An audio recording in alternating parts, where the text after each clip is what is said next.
The day black women will stop doing frontless, then maybe we can fight about white women having braids.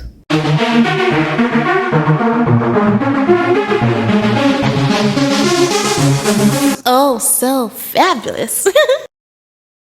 Hi guys, welcome back to the channel once again. It's your girl Dumebi. If this is your first time coming across my channel, you're welcome. I do hope you decide to subscribe, and if you are a returning subscriber, you guys know that I love you. It's so good to have you here. Welcome back. So first of all, my disclaimer as usual, this video is strictly for educational purposes. Please do not go searching out for anybody that I talk about in this video. Don't send them any form of hate comment, threats, or violence. This channel does not support any of that. So you guys, I came across this video and it had millions of views, over 4 million views, and it's a video from last year. I'm just going to go right ahead and play that video.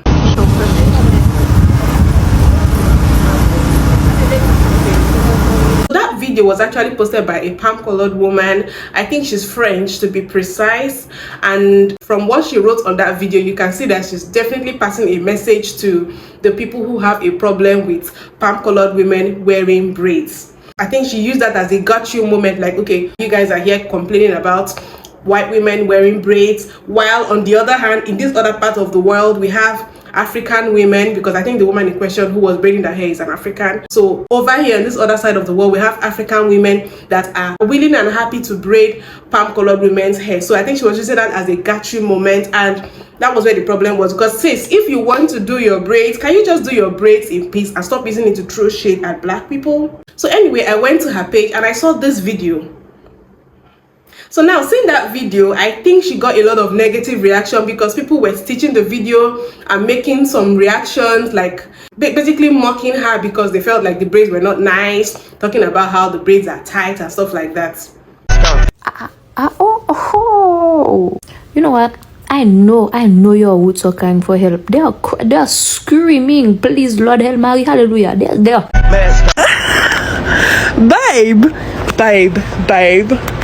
Babe, it's giving scalp, yeah? It's giving scalp. Take it out right now, okay? The pause. The hair. So now, me being a black girl that has been wearing braids for like almost all my life, I definitely saw those braids and I don't know, my eyes kind of almost popped out of their sockets because I'm like, those braids don't look nice. Those braids don't look nice. And I will not lie, a lot, not all, but a lot of the palm-colored people that I've seen wear braids or locks, a lot of the time it doesn't look flattering. I don't know if it's because their hair type is not made for those type of hairstyles, or maybe it's because it's not made the same way as is, you know, the way our hair is stretched, you know, with the braiding hair, with the trimming, the way we trim the flyaways and stuff like that, the way we put it in hot water. I don't know if they do all those processes with their hair. Maybe that's why it doesn't come out as neat. But looking at that girl's hair, I'm not condoning bullying or her being made fun of, but I can understand why she got the reaction that she got, the negative reaction, because that hair wasn't giving. And it definitely looked like her scalp was hurting. I don't know, but it I mean, you guys know what I'm saying. And do it right now. Because what? Because you told me? People are just so stupid on the internet.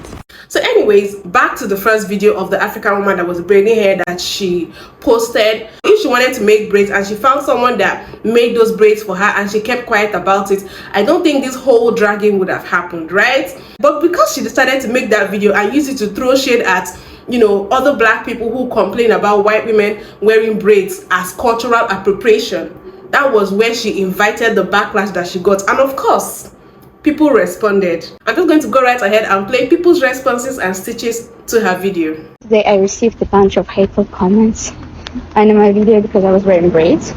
Alright, well now this woman got me taking time out of my day to speak about this.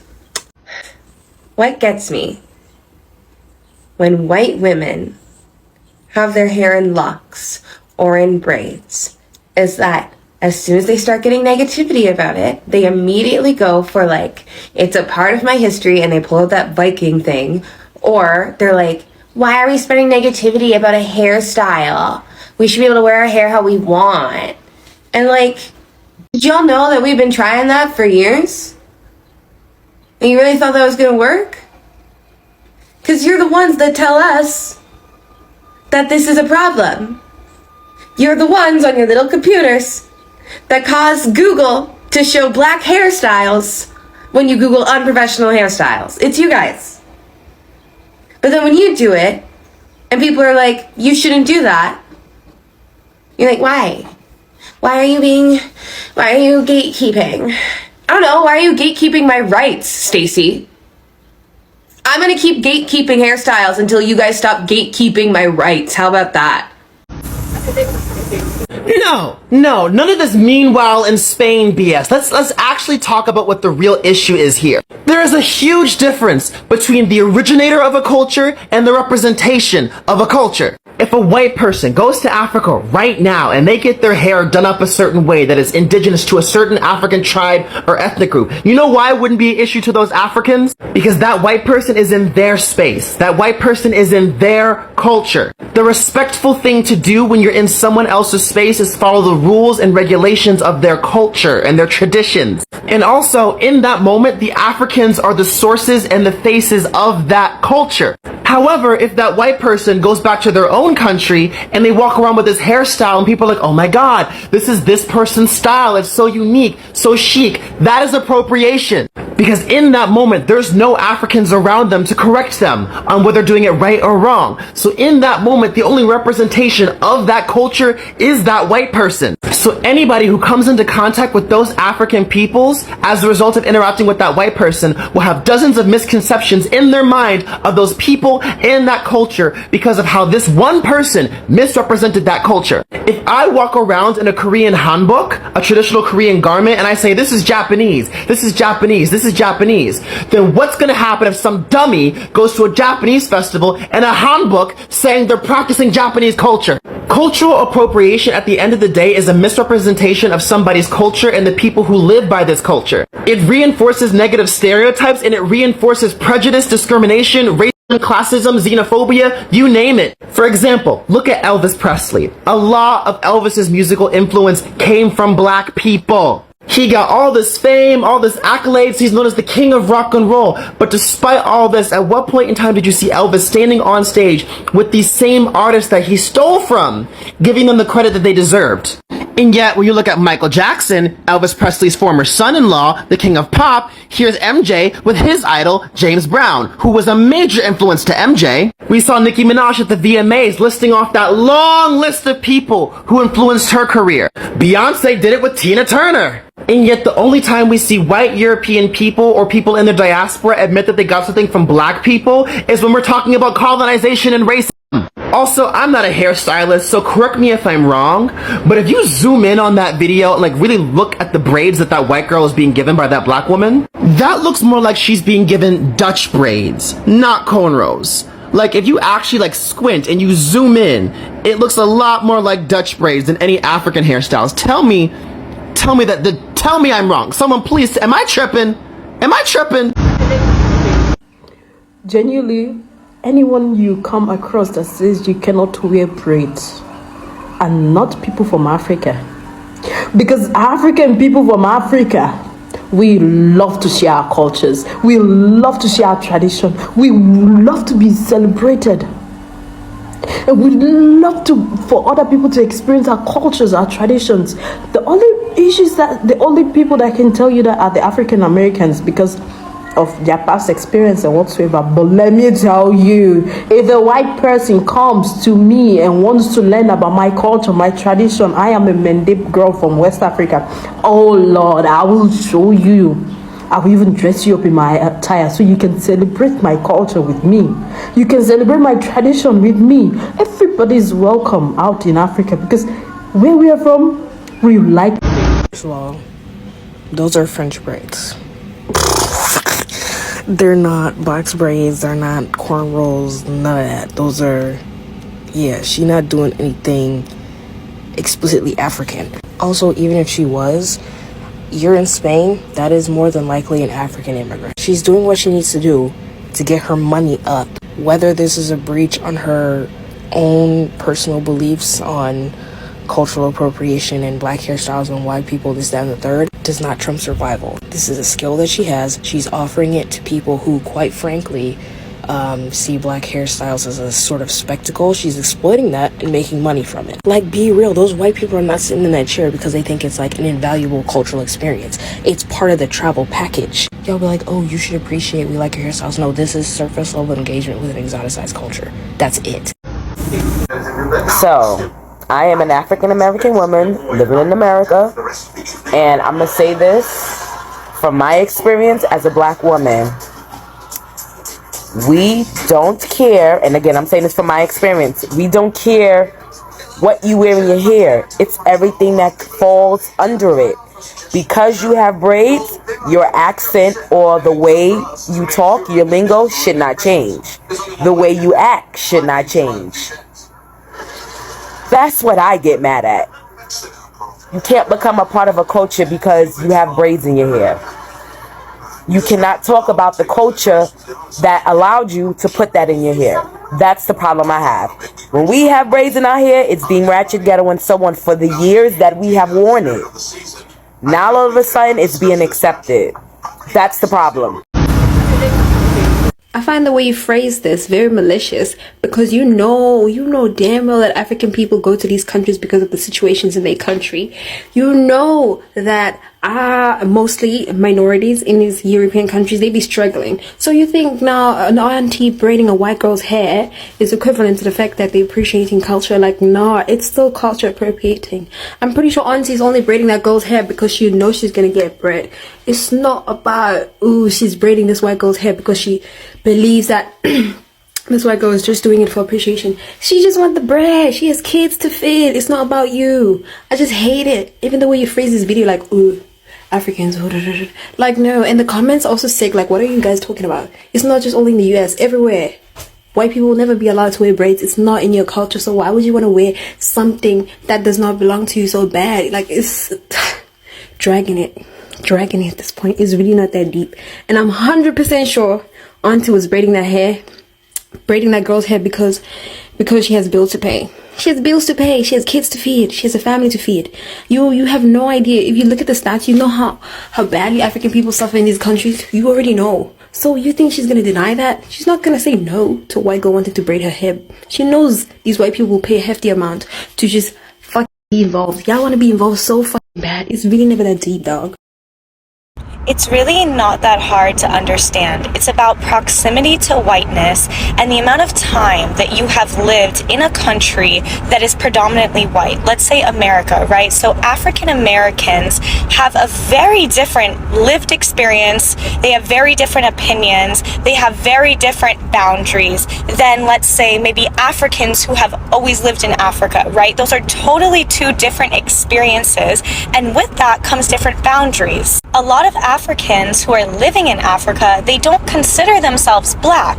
Why? Because they consider themselves Rwandan or Congolese based on the actual country that they're living in, right? Because there's no proximity to whiteness. That's because their lived experience as an African person who has always lived in Africa is very different than an African American or an African who has not lived in Africa for generations and is in close proximity to whiteness. Now, to use the African who has always lived in Africa's lived experience, opinions, boundaries against African Americans who are living in the United States, particularly African American women, right? Because African American women are the ones who are stating these boundaries to us, right? It's really not that hard to understand. So African American women or Africans who have lived in proximity to whiteness for a very long time, they say, okay, I don't want white women, Latinas, Asian women, whoever, wearing our hairstyles because when I wear that hairstyle, I am rebuked. I am experiencing racism. I am made fun of. I am hurt. And this is my culture's hairstyle. But like usual, when you guys do it, you guys have fun with it. It's, you can just do whatever you want, and, you never actually have to, experience the lived experiences that I do, and you get to just steal the fun parts that I'm actually experiencing racism about, and just use them to try to be cool or try to gain validation or whatever, when I'm actually suffering, and this is my own culture. So right now, and in general, it's not appropriate, right? It's not that hard to understand. But the issue is, the reason that non-black women make it so hard is because we're not willing right now to heal our sisterhood wound with black women. That's what it is. I'm honestly so tired of hearing this take because it's literally just so dumb. In North America, black women are nowhere near the standard of beauty, and our hairstyles are nowhere near the standard of beauty, which is why we're often made fun of or discriminated for our hairstyles, which are protective hairstyles. They protect our hair. Meanwhile, you have white women or other women of color who are praised for doing these hairstyles and told that they're edgy or they're cool by taking part of our own culture. Obviously, different parts of the world have different beauty standards, which is why somewhere else where there's black women who aren't made fun of for their hairstyles or aren't discriminated against, whether it's because they have a bigger population or whatever, they're not going to care if you take part of their culture because they aren't being ridiculed for it. It's not going to be a big deal to them, obviously. Whereas in North America, it is a big deal to us because we're constantly made fun of for it. My problem with this video in particular is that instead of just asking, hey, like, why in these other countries are they not offended by it, or simply saying, hey, this is what I noticed, you instead chose to call us online kids or like infer that we're critically online, when in reality our experience is just different from black people around the world. And the bigger problem at hand is that you have now people in the comments being like, haha, exactly, like I don't know what their problem is. The problem is, instead of just simply asking us why we feel the way we do and being able to have an open conversation, you choose to manipulate us into thinking that it's just not a big deal. So this is a common misconception that people have about cultural appropriation. You might go, well, Indians traveled the world sharing yoga with all the white countries. Why would they have a problem with a white person opening a yoga studio? It's not actually about Indians living in India, or in this country, people in African countries living in Africa. It's about the people of colour like me living in Western countries, where we're denied the opportunity to practice our own culture without facing discrimination, but then white people take it on and either make money from it or gain cultural capital from it at the same time. So it's actually about the reinforcement of systemic racism in white countries, not about how people living and enjoying their cultures in their home countries feel about it. But don't forget that people in those countries, India being a prime example, and obviously many, many African countries being a prime example, are still suffering from the systemic global racism that means that countries like India remain developing because, most of the wealth was taken by the European colonizers back in the day. So hopefully that helps. Most of the African women, they will tell you that they don't see any problem with white women having braids. There is no problem. There is actually not a problem. It's just that sometimes it can be used as cultural appropriation. Just a black woman will miss a place. Like when I watch Masters on Amazon, I understood the point of view of African Americans, because I think it's mostly them that have a problem with white women having braids. But if it's just for fashion, if it's just to be beautiful, if you are not going to take the place of another woman, that's fine. You can have the braid you want. You can have it. It's not racist. Most of African women will tell you that. And all those white women who have the braid, an African woman did that, because we don't have any problem with that.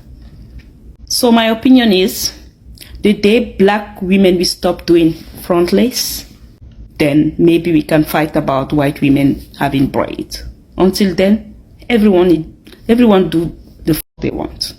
Anyone can have braids, on my opinion. So now, one thing I like about those stitches is that it was stated clearly that the way African women view non-black people wearing braids is different from the way black people in America view it. In Africa, a lot of us don't gatekeep our culture, and I've been thinking about why is it like that. Like, we are more open to sharing our culture with people that are not a part of our culture, and I think I've come up with a theory why it's like this. The first reason that I have to state why African people don't view it like that is, number one, we are in Africa where we are the majority. So it is not the same as the Black Americans or other Africans in the diaspora that are the minority wherever they are. So when these majority races, palm-colored people, decide to take things from the culture of these minority groups, which are Black people now in this situation, they take it and they put it on a larger scale and they profit off of it. It is cool when they do it, but it is ghetto when Black people do it. Not to mention that they find way to profit off of it, and then they have criticized Black people and giving them restrictions on how to wear their hair. So that is the first reason. When palm-colored people come into African spaces or an African country, they engage in the culture freely, and we even encourage them, we allow them. We don't see it as a big deal to engage in African culture because we don't see them restricting us on how we wear our hair. We don't see them stealing this culture and claiming that they came up with it.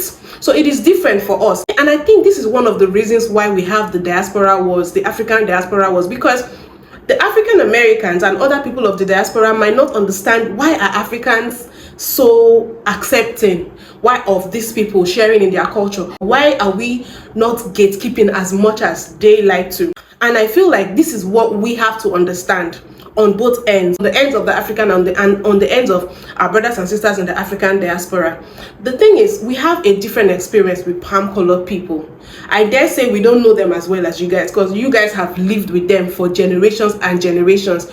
You guys know their tactics, you know the way they think, you know the way they operate.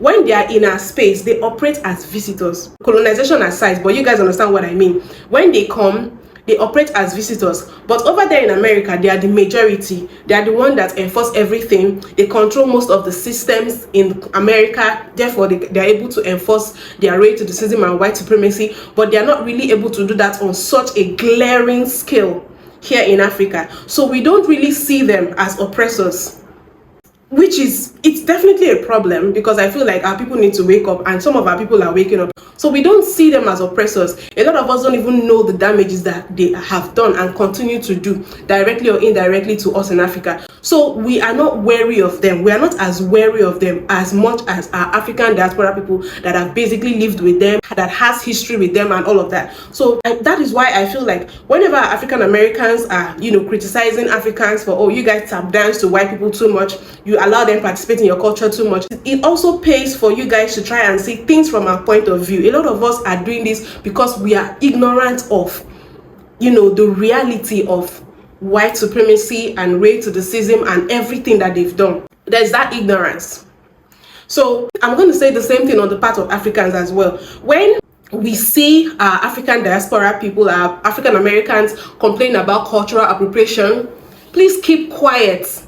Don't go in the comment section, because I definitely saw them in the comment section of that lady's post. I saw them saying, oh, go ahead, you can make the braids, it is African Americans, they get angry about things. And I'm like, shut up. I know that that person is ignorant, because if you know anything about African Americans and their history and everything that they've been through with their hair and all of that, you would know why some of these things are sore subjects to them. You would know why they gatekeep a lot of things. So you going under the comment section to comment that. My advice to any African is, when it comes to issues of cultural appropriation, when African Americans are speaking up about protecting their culture and gatekeeping from palm-colored folks in America, even if you don't understand why they are in quotes outraged or wanting to gatekeep, even if you don't support it, keep quiet. We have to stay on code. Even if you disagree, don't go in the comment section of a palm-colored person and start bashing your African American brother and sister simply because you don't understand why they want to gatekeep everything. It shows how ignorant you are. And then you're giving them an opportunity to prop you up as, oh, you see this other black person over here is not bothered. You see, why are you bothered? It's as much as their culture as it is yours. So why are you bothered? These people are okay with it. Why should we give palm-colored people an opportunity or material to use to bash our African American brothers and sisters? I don't agree with that. I'm not saying Africans cannot have a different opinion from African Americans or other members of the diaspora. Definitely we're going to see things differently because we are in different social and economical and political climates. We have different histories to a large extent, right? You have different cultures as well. Now, but all I'm saying is, even if we're going to disagree, let's do it lovingly, and let's do it after we have educated ourselves on the history and the psychology behind that particular reason why they want to gatekeep. Let's not do it with ignorance. Let's not do it coming to disgrace them or call them out in the presence or in the comment section of a palm-colored person. It is embarrassing. It is embarrassing. So we can disagree, but let's not do it in the full glare of these people that don't even like us. Yes, you will get props for being the black person who doesn't gatekeep, who allows them do anything and share in their culture. But that doesn't make it any different the way they see you from the way they see the African American that they are bashing. So you're not scoring any cool points by doing that. So that is the first thing I have to say about why Africans don't gatekeep as much. I think another reason why Africans don't gatekeep as much is there are a lot of things that we consider to be our culture that we are so confident in the fact that it cannot be stolen from us. Like the way we eat, we can eat with our hands, you know, fufu and all of that. The way our food is, who wants to come and steal our fufu and egusi soup and ogbono soup? Do you understand? The way we cook, we have our grinding stone, we have our mortars, we have our local brooms that we used to sweep, we have our cultural attire. Even if a palm-colored person wants to use a head wrap, they can never tie the way we tie our African head wraps, the gele, the fabric. We have our specific cultures with the way we do our marriages, the way we do our naming ceremonies when a child is born. Like, there are so many elements of our culture that are so deep and unique to us that they cannot be stolen. They cannot be copied. So I think that is why when it comes to things like maybe them wearing one piece of clothes, maybe like a dashiki, or them wearing braids, we don't really see it as them stealing anything from us, because we know that there's a lot more culture that cannot be replicated by these people. So I think that's why. Now, I'm not saying that other Africans diaspora don't have culture. That's not what I'm saying. I'm just saying that we see those things as surface level things that we don't mind sharing. We know that all these people that are non-blacks cannot go deep into those other things, those other cultural elements that we have and we practice, that have been passed down from generation to generation. You know, even our languages as well, our native tongue. How many palm-colored people are going to be able to speak Igbo or Yoruba?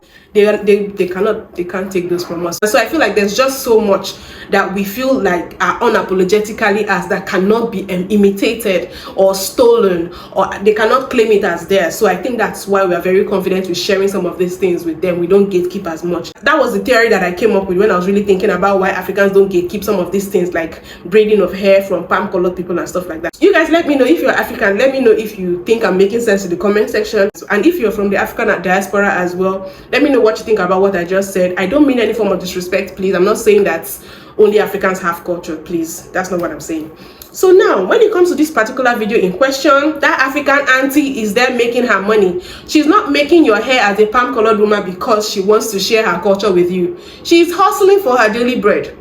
For her to have left her country and gone to France to make hair is not more, it might not be beans. She has bills to pay. So that's another thing that some of these palm-colored people need to understand. And I'm very sure that it's not just Africans that make palm-colored people's hair in braids as well. I'm sure there are African Americans, Caribbean people that do braids on palm-colored people as well. So I feel like it's going to always be a controversial topic. There are going to be some group of black people, both Africans and, you know, African diaspora people that don't think it's a big deal. And there are going to be those of us that think it's a big deal as well. I just feel like whether we agree or not with it being cultural appropriation, or whether they should braid their hair in braids or whatever, let us not go and be having that argument and bashing each other in the presence and in the comment section of palm-colored people. That's just what I'm saying. Anyway, you guys, let me wrap up this video here. Please let me know what you think about this whole situation in the comment section. And do you think this issue with cultural appropriation when it comes to palm-colored people wearing box braids should just, like, we have overflogged the issue, we should let it be, or do you think we should keep gatekeeping as well? Please let me know in the comment section. Don't forget to give this video a thumbs up, subscribe if you haven't, and I'll see you guys in my next video. Bye.